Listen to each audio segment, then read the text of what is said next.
Before I started home brewing, I had a lot of time in my days that was unproductive or that I could consider boring, and I didn't really know what to do with it. Sure, I could watch a TV show or something, but I didn't really want to.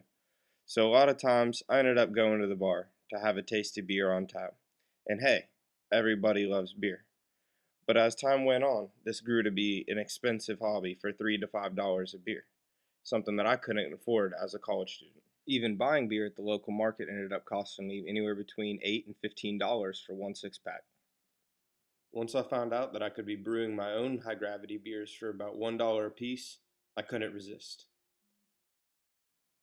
I started brewing because I wanted to save some money, but the reasons I've continued are the quality, variety, and uniqueness of each one of my brews. Home brewing is one of the oldest hobbies known to man, dating all the way back to the Mesopotamian and Egyptian cultures. Since then, millions of homebrewers have been at work, perfecting the process and enjoying all the benefits of homebrewing. In the past, homebrewers were limited by the quality and scarcity of the ingredients they needed, but in today's time, the general public has access to the finest quality malt extracts, grains, yeast, hops, and virtually any other ingredient they need to make any beer style they choose. A lot of people like the idea of brewing their own beer, but hesitate because they assume that thousands of dollars of equipment and a large space are necessary. The truth is that you can brew quality beer using nothing but a brew kettle, glass carboy or plastic bucket, an auto siphon, a bottling bucket, bottles, caps and a capper, and sanitizer. All of these items can be bought online or at your local homebrew store for about $100.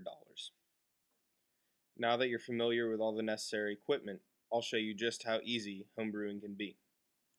You start by steeping specialty grains for about 45 minutes.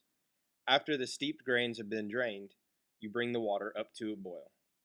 As soon as the water gets to a boil, you remove it from the heat source and add in the malt extracts.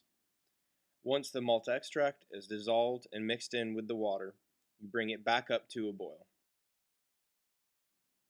During the course of an hour-long boil, you add 3 different hop additions. The first for bittering, the second for flavoring, and a late addition for aroma. At this point, the sugary, unfermented liquid in the brew kettle is referred to as wort. Once the wort cools to about 80 degrees Fahrenheit, you pitch the yeast and let it begin fermenting sugars into alcohol.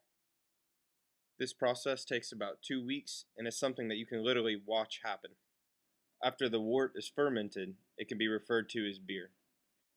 The beer is then siphoned into a bottling bucket where it is mixed with corn sugar before being transferred into bottles for carbonation. The remaining yeast will consume this corn sugar and produce natural carbonation in about 2 weeks. At this point, there's nothing left to do but throw them in the fridge and enjoy a nice cold one. Now that you understand how easy and possible homebrewing can be, I'll discuss some of the other benefits that go along with this hobby. So like I said earlier, everybody loves beer, and microbrews have never been more popular than they are right now. Because of this immense popularity, nearly every person I meet out is deeply fascinated or interested in my homebrewing. I didn't expect this, but it has become a great way for me to go out and meet new people and make new friends.